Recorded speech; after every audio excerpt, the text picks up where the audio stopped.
Heidegger in 12 minutes.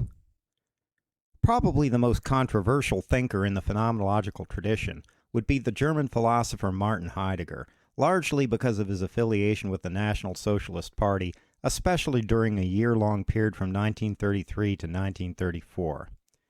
Nevertheless, along with Ludwig Wittgenstein, Heidegger is often regarded as one of the most influential philosophers of the 20th century.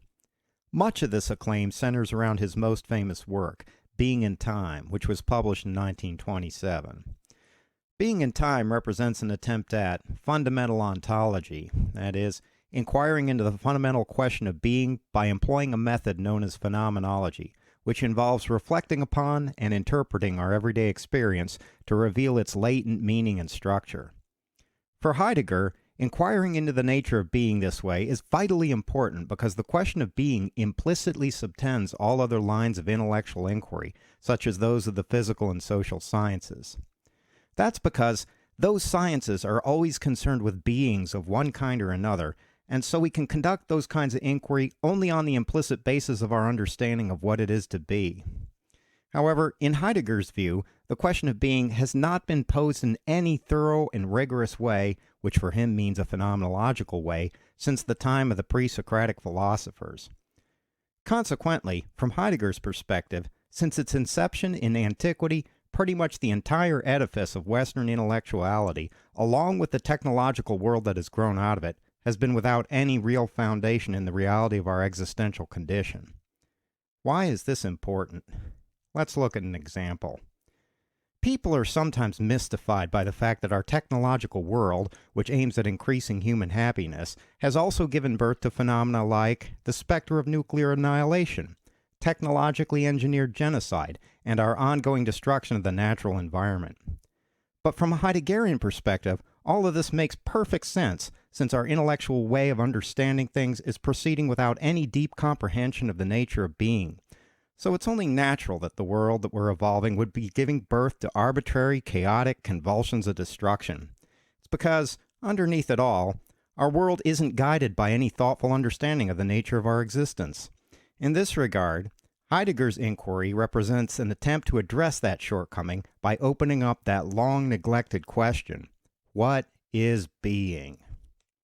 In reflecting phenomenologically on this question, Heidegger quickly characterizes being in terms of what he calls Dasein, or being in the world. This coinage represents an attempt to conceive of being in terms of a fundamental unity of subjective experience and the objective world, hopefully without falling into any dualistic suppositions about how reality works. Being in the world means that what we are and what the world is are mutually interdependent, so that there is no such thing as a world apart from our experience of it, any more than our experience is separable from the social and natural world context in which we live. However, it's extraordinarily difficult to express the nature of being in this way, partly because the European languages we use are always structured in terms of sentences whose subjects are distinct from their grammatical objects, which automatically tends to skew our understanding towards seeing the objective world as separable from our subjective experience of it. To get around these kinds of difficulties, in his later works Heidegger advocates the use of poetry, especially of the type exemplified by the German Romantic poet Friedrich Hölderlin, as the principal linguistic vehicle for inquiring into being. However, in Being in Time, he employs numerous tricky technical coinages, many of them with long hyphenated phrases, which make his philosophy notoriously dense and difficult. As the joke goes, Heidegger is fundamentally untranslatable, even into German. One of the implications of the idea of Dasein has to do with the nature of truth as it evolves out of Heidegger's phenomenological inquiry. Heidegger uses the classical Greek word aletheia to denote this notion of truth. Aletheia translates as unconcealment, or perhaps discovery. Basically, the phenomenological truth of our being appears to us in much the same way that perceptual truths do. Think of exploring a dark room with a flashlight. As we shine the light in one corner, the other parts of the room are thrown into darkness. We could, of course, move the flashlight to illuminate those parts, but then different regions of the room would be thrown into darkness. The truth of our being works the same basic way. Because we're radically in the world, our apprehension of truth is always perspectival. a function of seeing things from a certain point of view that's shaped by all the aspects and elements of our world embeddedness. Consequently, every truth we experience also conceals other possible truths. So truth unfolds in terms of an ongoing process of revealing and concealing, rather than in terms of whether propositions do or do not correspond to reality. Surprisingly, then, one of the functions of truth is to conceal things. Because of this, in the later chapters of Being and Time, Heidegger recasts his phenomenological method in terms of hermeneutics. That is, in terms of the ongoing circular activity of interpreting our everyday experience to illuminate its meaning, which then inevitably affects how we experience life, which then affects the next arc of interpretation, and so on. This circular hermeneutic element of Heidegger's phenomenology sets up the inquiry into being as an infinite project without any definite endpoint. But let's get back to Dasein. For Heidegger, although we're fundamentally in the world, we're never in the world indifferently or neutrally.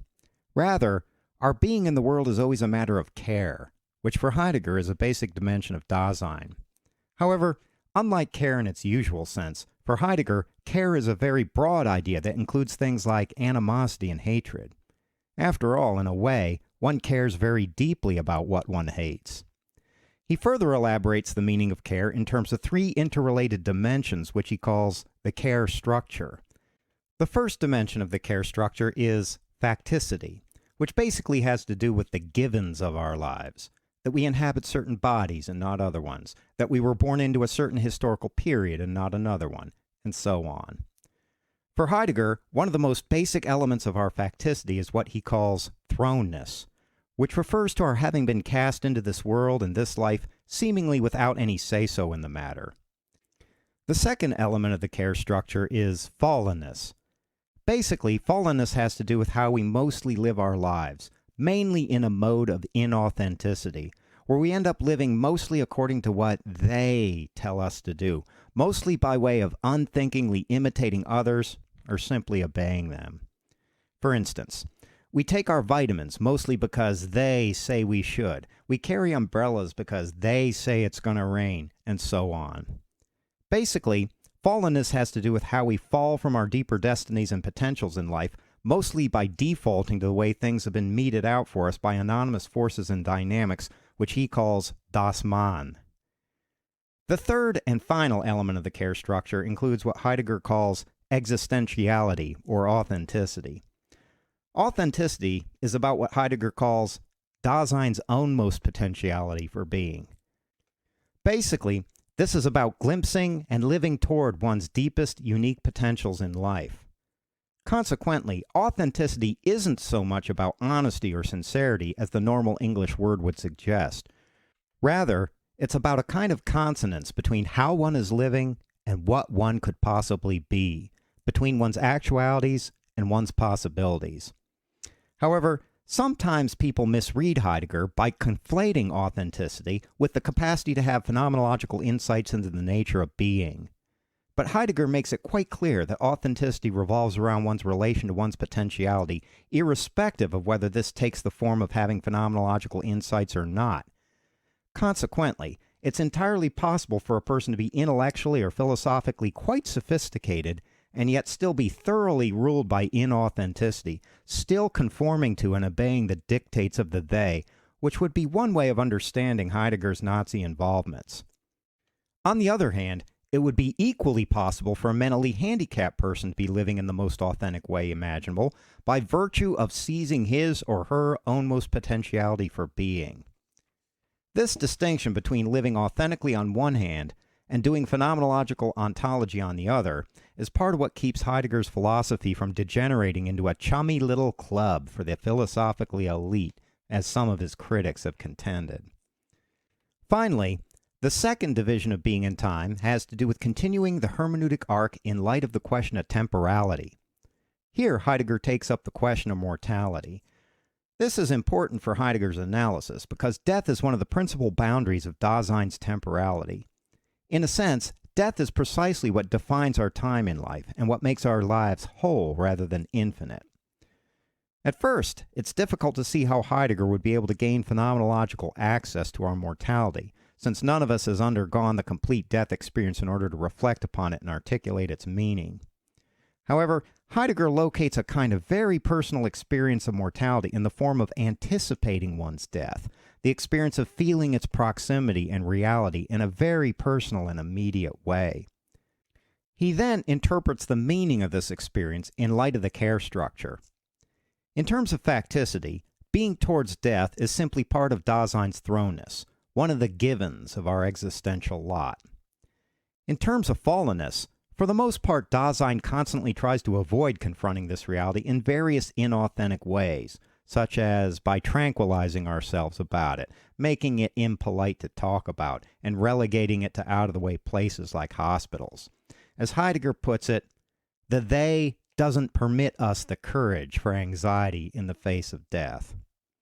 However, in terms of existentiality, it is entirely possible for Dasein to face the reality of mortality head-on.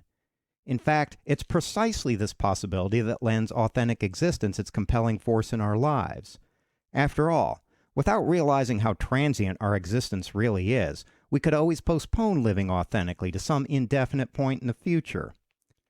It turns out that the time to live authentically, to seize the potential inherent in our being, to wrench ourselves out of our lostness in the they, as Heidegger puts it, is always now, in the present moment, especially since the indeterminacy of our mortality means that no other moments are guaranteed to us. Against the anxiety-provoking and unpredictable backdrop of our human mortality, the time to be deeply and powerfully alive is always now. And that's Heidegger in 12 minutes.